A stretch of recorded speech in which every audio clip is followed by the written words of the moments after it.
Check, check, check. Hello. Good evening, everybody. Thank you for coming out for our first session of our Comprehensive Plan Committee. This is what we call a scoping session. So we're going to be letting everybody know what the comprehensive plan is and how it informs the next 10 years of our town. So I think you guys can tell from the past 2 to 3 years, we've had a lot of big projects come our way. And we've had a lot of big changes in our community.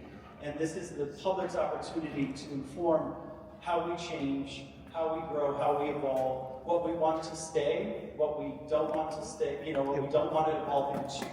But it really is for the taxpayers, for the public, for the residents to inform what the next 10 years of our town, what our codes and our rules look like. So our comprehensive plan will be in sort of 3 parts, right? So we'll be collecting a lot of data. We'll be having more intensive sessions. Tonight's focus is based on short-term rentals and the housing shortage in our community. But first, we're going to get an introduction on what the comprehensive plan is and how it informs everything. Once we gather all the data of the things we like, don't like, information on each specific session, then we're going to start to put those things together and start to draw a roadmap of what we want our codes and rules to look like, so that we can sort of affect and vision what it is as a community. What are our collective goals? Where are the places we know we come together? And then we really need to follow the democratic process and see, what we think of specific issues that we might not agree on, but we will find compromises, and some people will agree with some directions that we're going, and others may dig in and say, hey, I want a shopping mall and a Starbucks on every corner. That's not going to happen here, but but we can that we get some more stuff going on. I can't thank you all enough for being here. I think it's really important. You can't really complain about something that's going on unless you participate and engage. And so I'm very grateful to each and every one of you for giving your time and coming out tonight. And with that, I'm going to turn it over to Heather Jackson, who is going to tell us all about the comprehensive plan process. Thank you, guys. Hi, I'm Heather Jackson. I do work in the planning office for the county, but I'm here as a resident of the town, and we're all doing this together. I'm going to quickly walk you through what a comprehensive plan is and what the process is, and we're going to engage in a short exercise where we can start getting your input on what you want to see in the town, what you think the strengths, weaknesses, opportunities, and threats are. And then we're going to shift to short-term rentals and do a similar exercise for that. So, what is a plan? So why do we plan? We plan because we are neighbors, because we're a community, because we have shared spaces. We all have our ideas on what they should be, but we want to be good neighbors. And we want to plan for that. These are all reasons why we plan, but really it's because we live together. So why do a planning effort? So a comprehensive plan is something that New York State allows us to do, and it allows us to sort of formalize those ideas of what we think our community is, and what our community should be, and what our community shouldn't be. Also, it recognizes that we've got pockets that may not be so deep. So the plan is not a law, but it does actually guide all of our laws and policies. So it's really important to catch what we want to do and we want to see, because that will be formalized in our zoning code and any other sort of laws that we pass and where we do spend our money. We do say 10 years, but if something comes up that means that, like some new technology, that we want to take a look at our comprehensive plan and how we want to deal with that thing, we can go back and do an update. So it should be a flexible document that can be adjusted as needed to be adjusted.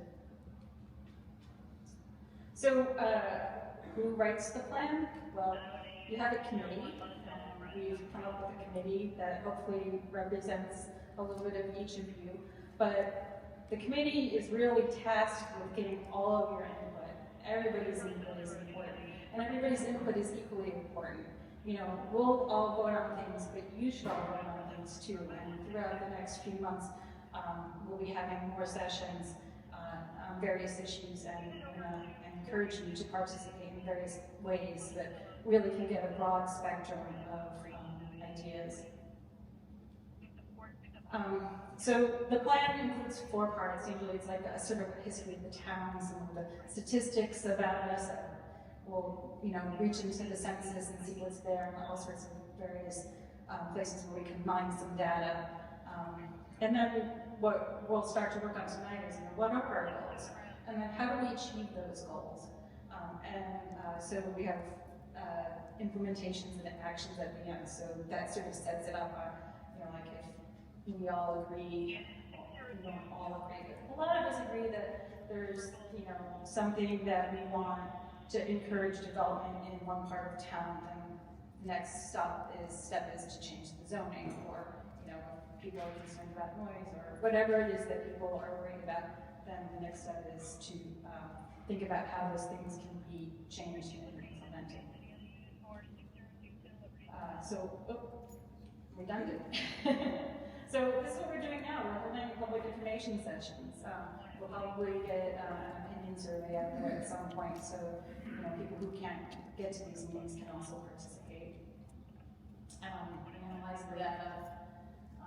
We draft the goals, and then we'll do a draft, and then we'll bring the draft back to the public so you can take a look and see how accurately we captured what you thought was going forward. And then we'll adjust it based on that public review, and then we'll prepare a final draft. And then there's a bunch of things that you have to do that are regulatory. You have to go through a process of adopting it. And then get the zoning, or the subdivision, or capital investment. A dot next to what is most important to you. So not only will we get a laundry list of things from you now about what you like about the town, or what you're worried about the town, we'll get a sense of which of those are most important to people. So if you don't mind standing up and coming up to one of the tablets, you can go to all of them. It'd be great if we went to all of them and we started talking about these things. So, I think a strength of the town is the river. I think maybe one of the weaknesses is not weed or invasive species. So these are things that you guys can stand up and thank you. Not your average town working. No, we definitely want participation.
I know, right here.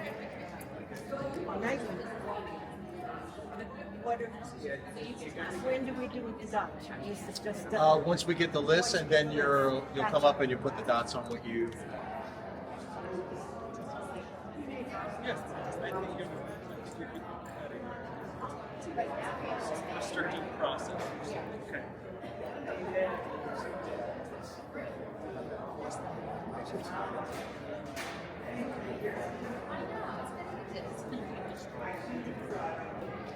Great, thank you all for such great input. I'm really impressed. We have a lot of ideas here. So for the ones that have more than one page,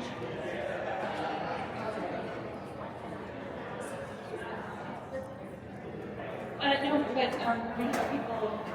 So, all right. So we're just going to quickly read through what we've produced. We'll go through each of these quickly, and then you'll come up with the 4 dots that have the red and the yellow. And as I said, you'll put your 4 dots next to the things that are most important to you. It doesn't have to be one for each page. Even if like you're really concerned about overdevelopment, all 4 dots on that one. So you guys have 4 dots that you can use at your discretion. Johnny, do you want to talk us through what we're doing? Sure. So I have the pleasure of manning the threats station. We have overdevelopment, drug use, state takeover of local zoning. I don't know if you guys all saw the Board of Supervisors letter that we published recently, but take a look. There's a blowing up of home rule originating in Albany right now. That's pretty terrifying for our community. Commercialization, too many Airbnbs and short-term rentals, which we'll cover pretty extensively later on. Overpopulation, unhealthy forests and fire hazards, non-tax-paying developments, restrictive processes, environmental threats, under-enforced abandoned buildings and vehicle cleanup, economic inequality, restrictive zoning, lack of commercial opportunity, national politics entering our community, outside corporate interests, and speeding.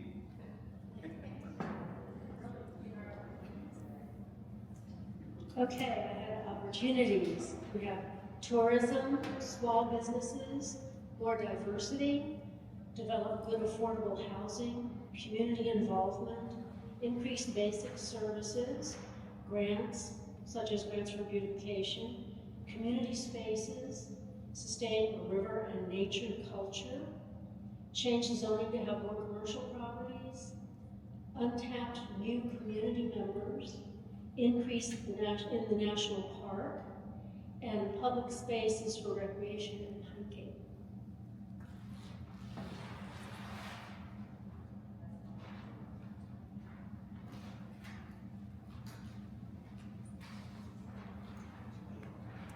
Okay, I have weaknesses, and we have invasive species, unhealthy forest, services, meaning health services, public transportation, public spaces, lack of public spaces, parks, lack of home rentals, lack of AA services, closed-mindedness of residents, lack of health facilities,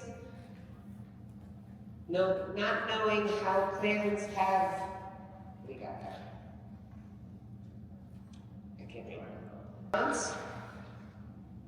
Residents free of change, public parking, not enough activities for kids, Route 97 and 55 intersection safety, speeding on 97, public Wi-Fi, proximity to laundromat, lack of commercially zoned areas, not spot zoning, and lack of public housing.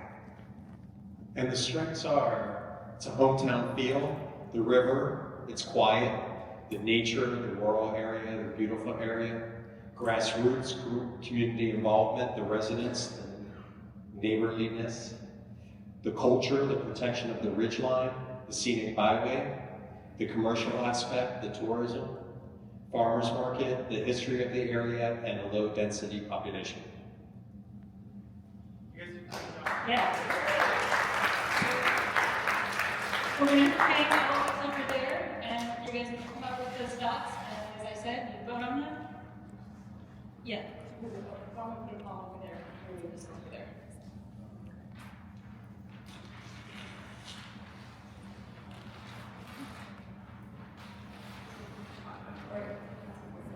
So use the 4 dots. Use the ones with the red and the yellow and the green, the orange, and then the other 4 dots will be used in the next exercise. So get up and vote.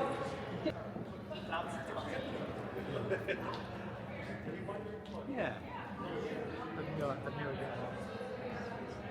So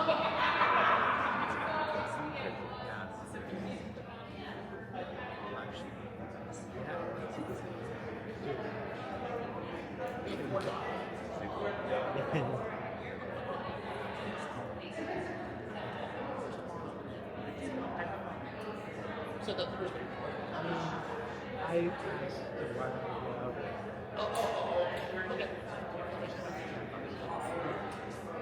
Well, I was like into it for a while. It's like how to work. For like track. Oh, I know you. How's it going? Good to see you. What'd you say? How did it go?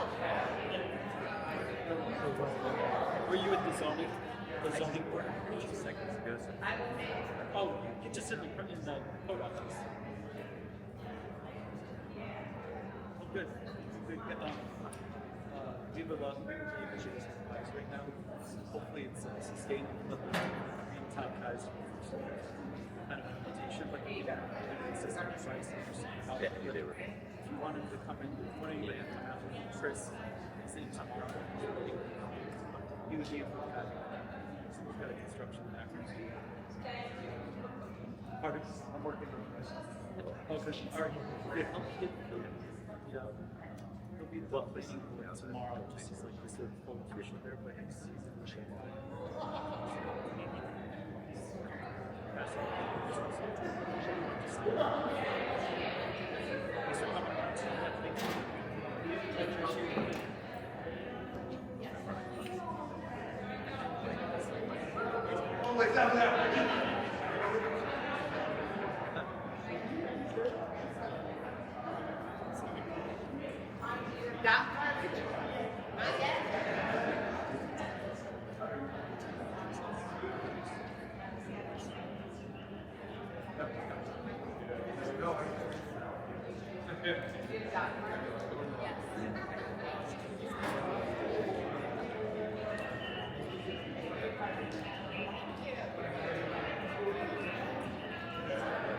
This device that I got should work. The camera that I don't at least I can see it on the camera. Out to the device. But it works to my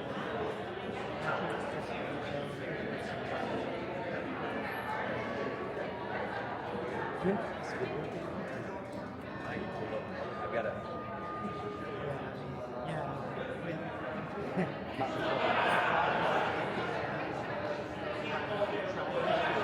But it doesn't work on either.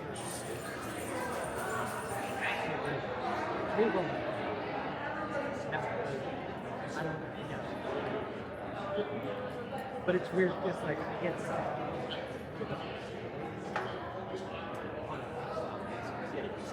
No, it's okay.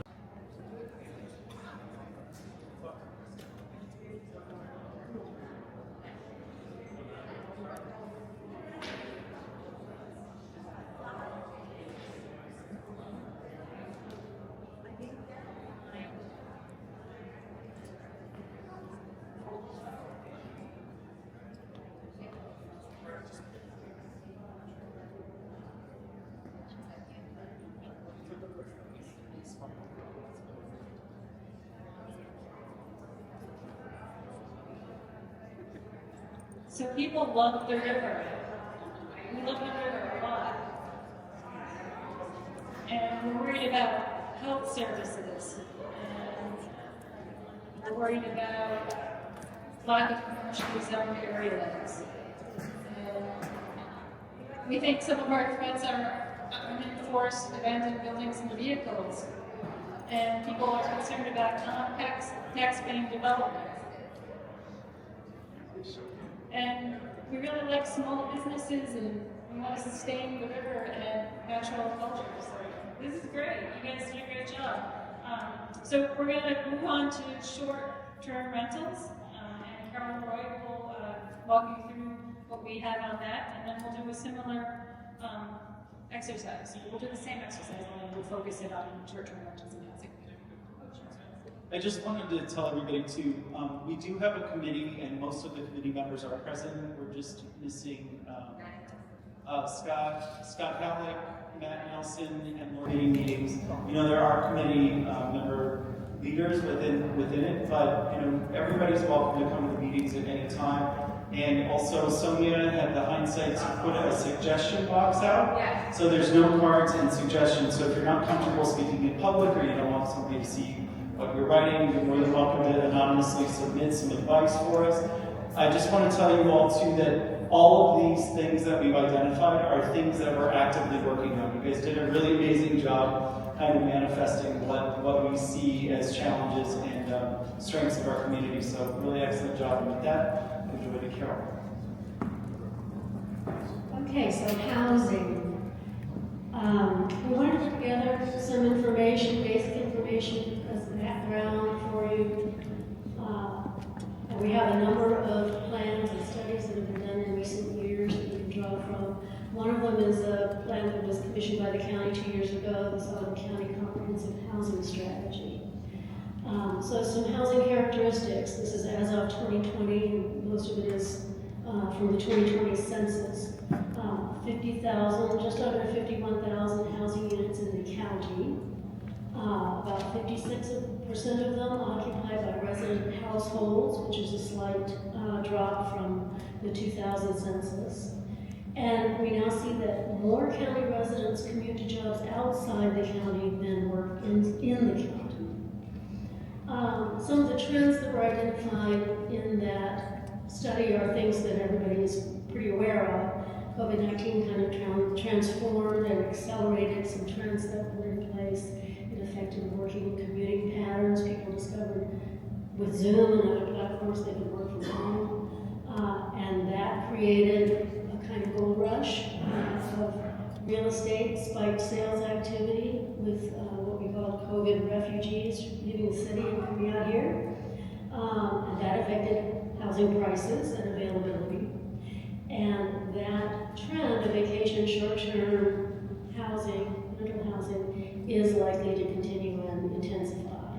I'm not going to read all these, but there was a general finding of dilapidated housing conditions, both in rental units and in owner-occupied housing, and in our core village areas that should be our vibrant shopping districts and town centers. Municipalities are really struggling to maintain and expand infrastructure like sewer, water, broadband problem countywide. Emergency services are strained in some towns. Home prices and rental prices are going up, but they're still not keeping up with what it costs to build new or to do a significant renovation of a rental property or a single-family home. That plan lumped Highland, Lumberland, Forestburg, and Mammy together, this southeast portion of the county, as towns that share certain characteristics, including on the average, the highest average household incomes in the county and the highest sale prices of those units in the county. Highland housing. This is from the 2020 census and from the Sullivan County Resiliency Plan, which is in the final stages of being written. And if you want to go to the Resilient Sullivan website, you'll see profiles of every town and village in the county. This is from the Highland profile. Population, number of households, with household sizes on the average 2.3 people per household. 44.9, almost 45% of our housing is vacant for seasonal use. That's weekenders as well as short-term rentals. We have a fairly large percentage of our population over the age of 65. And we have fewer households with children of school age compared to the almost 30% for Sullivan County as a whole. That has a big effect on our school district. We have dwindling student body, which means less state aid. 43 people per square mile. A pretty healthy median household income, the average household income. And there you see the number, 742 vacant properties for seasonal use, almost as many as the owner-occupied housing units. This is a snapshot of real estate prices for last month from two sources, Rocket Homes and Best Places. The median home price last month was $377,000. That's up from last year, 90% up from last year at the same time. Of 71 homes that were for sale in March of 2024, 12 were sold. Half of them sold for under the asking price, and almost half for above the asking price, and one at the asking price. And rental costs range $700 a month for a studio to $1,500 for a 4-bedroom home or apartment, but there were 0 homes or apartments available for long-term conventional rent in March of 2024. According to our planning board, we currently have 165 short-term rental listings on the various platforms. That's some detective work that goes into finding out that number. 50 of those are currently actually licensed and formally permitted in the town of Highland, and there are 50 applications in the pipeline. The American Planning Association has identified what we're experiencing and what towns all over the country are experiencing, and they've coined 2 phrases. One is Zoom towns, like a boom town, but a Zoom town. Those are towns that are experiencing a really rapid rise in real estate prices due to the work from home platforms and changing patterns of work.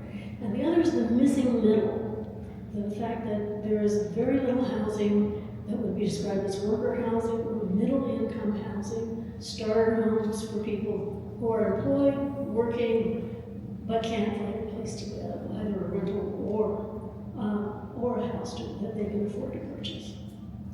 So that's just a little snapshot, and Heather's going to lead us in another swap. I think maybe we'll split each of these pages down the middle, and we can make one side for housing and the other for short-term rentals, because I think we want to kind of sort out the 2 issues a little, even though they're related. So if you don't mind coming up again and starting to talk about what we think the strengths in our housing and short-term rental market is, our weaknesses, our opportunities, and our threats. And then we'll do the voting again. So come on down.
I'm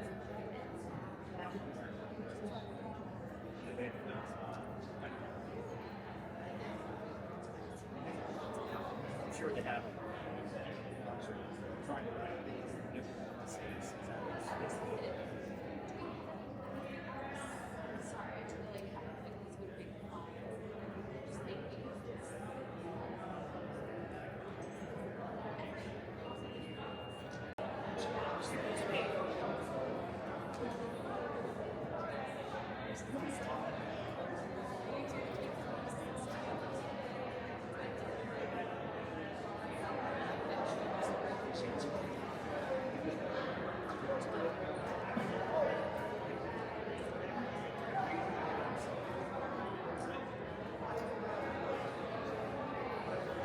Okay, let's give it just like another minute and then we'll wrap it up.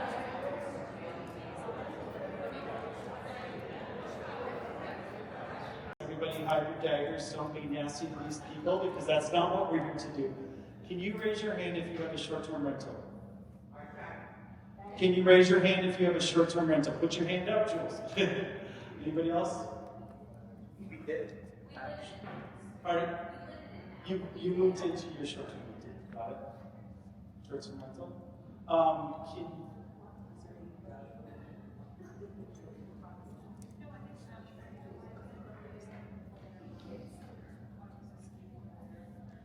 We were basically just trying to see if the audience skewed one way or another, because when we look at like approaching how to regulate short-term rentals, I think that we all know it wouldn't be wonderful, maybe this is an assumption, that we don't want to live in a short-term rental village, right, without a community, that everybody, the entire place is transient, but we also don't want to step on property rights. So this is a really fine line. So as much as we can hear from you as possible is good in relation to this. Jules, is there anything you want to say?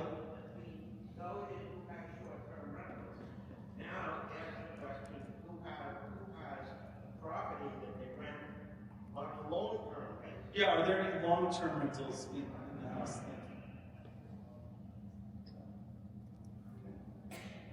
Great.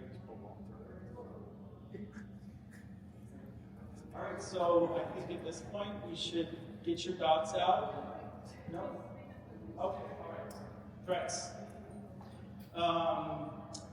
For housing, lack of housing due to illegal motels is what one person defined it as, and I think that is interesting, right? There was a zoning board or a planning board case where a special use permit was required because the house was not owner occupied. That's one of the hallmarks of Airbnb, is that the house has to be owner occupied, and the applicant directly said to the planning board, hey, I don't live there, I have no intention of living there. So that's something different than maybe a snowbird renting out their house for half the year, or somebody going on vacation and renting their house. So those are two very different things in my eyes, at least. Developmental impact of housing investment. So the idea that there would be like an overdevelopment or commercialization of an area, and it would affect like your actual investment of your home, or lower the price of your home based on what kind of developments come next to your property. Squatters in housing. I had a lot of friends affected during the like height of the pandemic, where tenants were basically just given a free pass to squat and live for free, and the owners basically had to subsidize that, which is not great, obviously. A building without informed planning. So I guess somebody just building something without any input from the enforcement. A lack of long-term rentals in the housing category, I think, is a huge problem. There's no upward mobility for somebody to save up, build a family, and be able to graduate onto a larger rental or even a starter home. Also, partying affecting sound across lakes and smaller communities. I think that goes along with having just transient neighbors, people that don't have any buy-in in communities, affecting people who live there full time. Garbage and waste management, wildlife interfering with that, lack of bear traps, waste receptacles, or things critters can get into. Takes away business from hotels and inns. I'm not going to comment on this, but yes, that's a concern. Changing the character of our town. So yeah, the short-term rentals, if we turn into an entire village of short-term rentals. We don't really have much of a community then. And then if there's no Airbnbs, there's no tourists, which is also very valuable. I'm one of 2 hotel owners in the entire town. I can say from personal experience. And yeah, we do want people to come in and spend money and share the wealth with everybody. And I do have to say that there are some really great Airbnb property owners that basically give people, New Yorkers, they're very busy individuals and busy-minded people that by and large come up here. So if you put a to-do list in front of them, you'll see these people racing around trying to eat at every restaurant, shop at every shop. So there are a lot of economic benefits to the area and to other small businesses. Okay, housing opportunities and short-term rentals. Under housing, we have an opportunity to build affordable housing, housing for employees of local small businesses. People become part of the community, considering subsidies or incentives for renovation of existing properties, informed planning, and energy retrofits help people save money. For short-term rentals, we have as opportunities, the permitting process should be streamlined because it brings in revenue to the town. Owners who are not permitted and licensed should be fined. Tourism, revenue for the town and for businesses.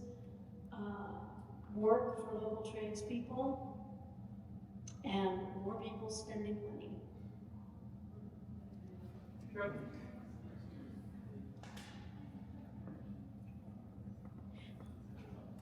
Sure, since I got that.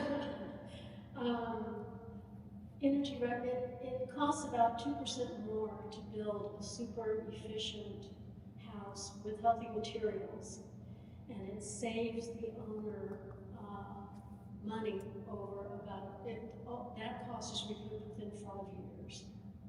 So reducing energy costs makes it more possible for people to afford their own home. Simple as that.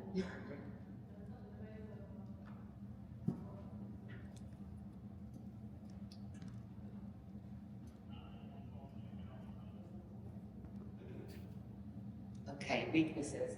Housing. Lack of good quality affordable housing. Vandalism. Disrespect of private property and boundaries.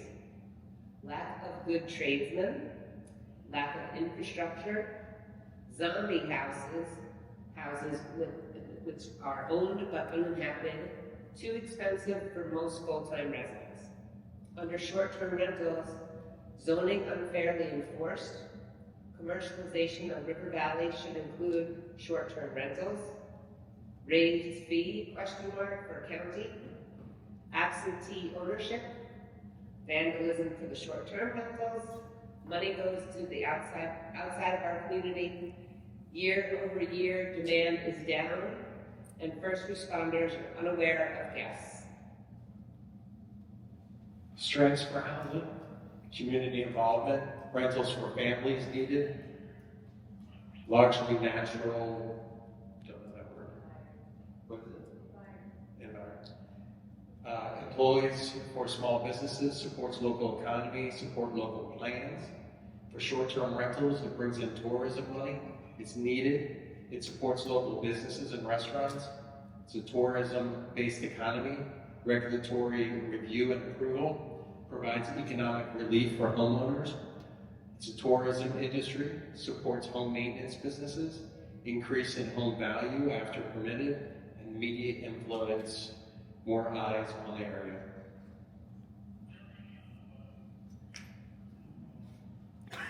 Okay, now's your chance to vote. The last 4 dots. Don't forget to send your pictures to complan@townhighlandnewyork.com. And also in May, we'll be delving a little bit more into natural resources. So keep your eyes peeled for what we're going to work on next. We'll probably do some things. So, yeah, well, actually, I'll just leave them like they are because we'll move on to the second page. So you guys come up and vote. But thank you all for coming out. We help. We love our volunteers. We've pulled over 125 tires out from Riverside spots all over. We've cleaned up baby carriages, microwaves, all kinds of awful things. But the town and your environment really depends on you to come out and help pick up. And I think there might be some free coffee and donuts in the deal too.